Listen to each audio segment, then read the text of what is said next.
সত্যি বলেছেন যে বিদেশি বিনিয়োগকারীদের বিনিয়োগ ফিরিয়ে আনার প্রচেষ্টা চালানো হবে। মাননীয় স্পিকার, আমি ব্যাংক রেগুলেশন অ্যাক্টের যে সংশোধনী প্রস্তাব 2026 পেশ করা হয়েছে, সেখানে আমি বলেছিলাম যে এইটা যদি অ্যাডপ্ট করা হয় তাহলে আমানতদারি ক্ষতিগ্রস্ত হবে, আমানত এবং ব্যাংকের ক্ষতি হবে। আমরা দেখতে পাচ্ছি যে সেটা অ্যাডপ্ট করা হয়েছে। এখন খুব অল্প টাকা দিয়েই যারা টাকা নিয়েছেন ব্যাংক থেকে বিপুল পরিমাণে, তারা ফেরত আসার সুযোগ সৃষ্টি করা হয়েছে। এবং আসলে ইসলামী ব্যাংকে সম্ভবত 80% বিদেশি বিনিয়োগ ছিল এবং তারা সকলে ফেরত গেছে।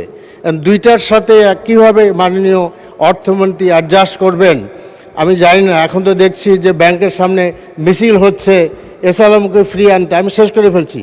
এস আলমকে ফিরিয়ে আনার জন্য মাননীয় অর্থমন্ত্রী যদি বলতে, আমার কাছে, আমি জানতে চাচ্ছি যে আপনি অ্যাডজাস্ট করবেন কিভাবে, যে এস আলম ফিরে আসবে না বিদেশি বিনিয়োগ আসবে। আমরা দেখতে পাচ্ছি যে ঋণের বিপুল অঙ্কের ঋণ নিয়ে একটা প্রশ্ন করেন, সরাসরি প্রশ্ন করেন। একদম শেষ, বিপুল অঙ্কের ঋণ নিয়ে বাংলাদেশ ব্যাংকের গভর্নর হয়েছে।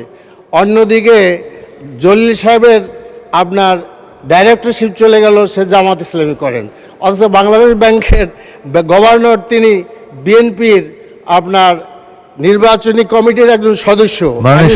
পারতেছি না। মাননীয় ধন্যবাদ। মাননীয় মন্ত্রী।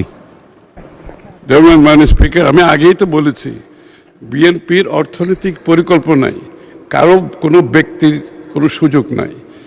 বিএনপি কোনো পৃষ্ঠপোষকতায় অর্থনীতিতে বিশ্বাস করে না, এটার প্রমাণ বারবার হয়েছে। সুতরাং এইবারও সেই সুযোগ নাই। কিন্তু আর ব্যাংকের যে অ্যামেন্ডমেন্ট হয়েছে, এটা আমরা এই উইন্ডোটা একটু ওপেন করেছি। এখানে কেউ ফিরে আসার জন্য না, আমরা টাকা ব্যাংকে জমা হোক এটাই চাই। সুতরাং এটা একটা new opportunity, new window. Existing share হোল্ডারও নিতে পারেন, যে কোনো বিনিয়োগকারীও নিতে পারেন। This window is open for everybody. Thank you.